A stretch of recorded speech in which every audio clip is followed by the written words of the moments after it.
speech attacking Hillary Clinton's honesty, Donald Trump sat down with NBC News today, where he continued to press that attack. In our conversation in his New York apartment, the presumptive Republican nominee also responded to our reporting last night that found some of his claims about Clinton in that speech are inaccurate or unsupported. You delivered a speech yesterday. You went hard after Hillary Clinton. She says your speech was full of conspiracy theories and that you attacked her because you had no answers on substance. What's your reaction? I attacked her because she has been terrible at what she does, whether it's Libya, whether it's the great migration that you see, which is largely her and certainly her and Obama. She's done a horrible job. You look all over Europe, it's a disaster what's taken place. And she'll be a terrible president. So the attack is an attack really on the fact that she will be a terrible president. You made some very bold claims about her that didn't stand up when we put it. Well, you don't know if they stand up. What claim are you talking about? Well, let's talk about your claim that she was asleep during the Benghazi attack. He was left helpless to die as Hillary Clinton soundly slept in her bed. That Ambassador Stevens was asking. Were you there? Were you with her? She has testified before the committee that she wasn't asleep. It happened during the daytime. There's no evidence that she was asleep. It happened all during the day, and it was going on for a long period of time. But I guess what I'm asking, it was going on for a long period of time. And she was asleep at the wheel. Whether she was sleeping or not, who knows if she was sleeping. Well, you said she was sleeping. She might have been sleeping. Why? Because she put out a tweet. Somebody said she put out a tweet, therefore she wasn't sleeping. Nobody else could put out a tweet.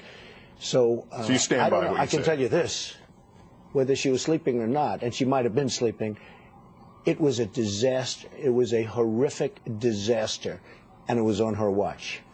You also made the claim that her personal email server had been hacked. Her server was easily hacked by foreign governments. Suggesting that as you president... don't know that it hasn't been. Wait a minute, suggesting that she would be compromised as president. What evidence do you have? Well, first of all, she shouldn't have had a personal server, okay? She shouldn't have had it. It's illegal. What she did is illegal.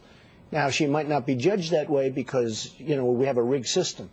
But what she did is illegal. She shouldn't have had a personal server. But is there any evidence that it was hacked other than routine phishing attacks? I think I read that and I heard it, and somebody that also gave me that information. I will report back to you. I'll give it to you. But you said it with such certainty yesterday. I don't know if certainty. Probably she was hacked. You can be hacked and not know it, but she probably was hacked. The fact is, she should not have it. She should not have had a personal server. You've been critical of Hillary Clinton for taking Wall Street money. Will you take Wall Street money? I'm taking very little. I'll tell you where we're doing very well. But you will take some? I don't know. I mean, we'll have to see who comes up. I mean, but you won't take a pledge not to take Wall Street. Let me tell you differently. I have turned down millions of dollars from people who I don't really want to give me money, okay? She's taken tremendous amounts of Wall Street money. But I put up my own money. Now we've started raising money, and I've gone to different events.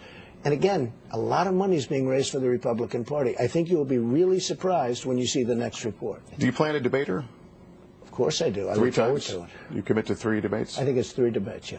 And you plan on doing them? Sure. Are you preparing for the debates now?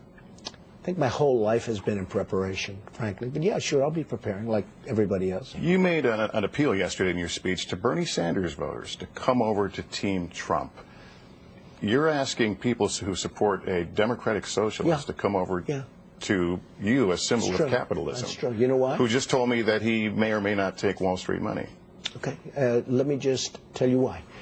Because I'm no fan of Bernie. But Bernie Sanders is right about trade. I mean, he's right. Now, the difference between me and him is I'll do something about it. In other words, I will actually do something about it and take those horrible deals and make them great deals for the country.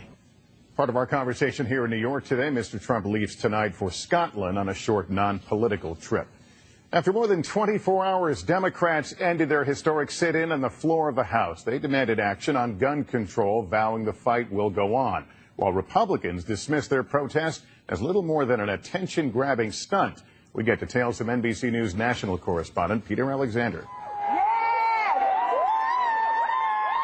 Exhausted but energized House Democrats today declaring victory.